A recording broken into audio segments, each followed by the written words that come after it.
These are my audience members. If you had the chance to do school around your own schedule, would you take it?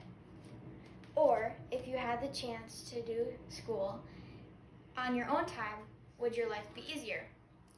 I think I can answer collectively for all students that it would be much easier to do school on your own time and have it revolve around your schedule. What if I told you you could do that with online learning? More than 17 million people in the U.S. do online learning. It's important for you to listen and listen carefully as I tell you about asynchronous learning. All of this information talked about in this speech was found through credible sources and personal research. First, I will tell you why online schooling may be beneficial for you, and then second, I'll inform you why it may not be the most effective learning route for you to take. So first, let's discuss why online learning may be beneficial for you. So one good reason, and the reason that kind of comes to mind right away when I think online learning, is schedule flexibility. So you get to do school on your own time, and it can be super beneficial for students, including college students who are working, or single parents who don't have anyone who can watch their kids when they would need to go to class. So according to the Goodwin University 7 benefits of online learning for college students, you do not have to attend classes or take time off work to commit to a full-time schedule. And in a fully online program, you can continue to work at your job while being in school. Another benefit is you can travel, so you're not expected to be in a classroom all day. So you're still expected to get your assignments done, but you can get them done when you have time on your trip. And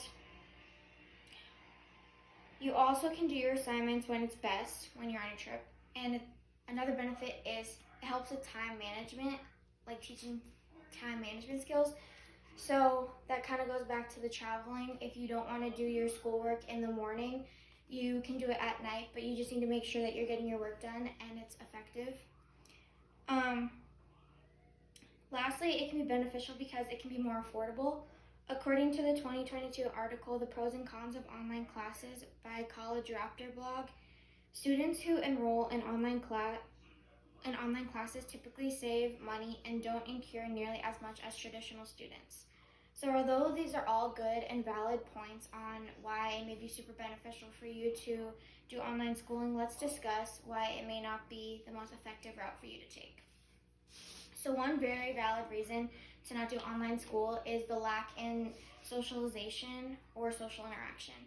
So when you're doing online, you're mainly alone and you're not interacting with teachers or your classmates or other students. So you're mainly on your own, and with this, teachers don't see you physically, which can make it harder for them to see and point out when you're struggling with something. It can also be harder for you to reach out for help other than if you were in a classroom, because you could raise your hand, you could walk up to the teacher's desk, and online you can still email your professors or your teachers, but it may take you a little bit to do that. Another reason is the active learning aspect of it.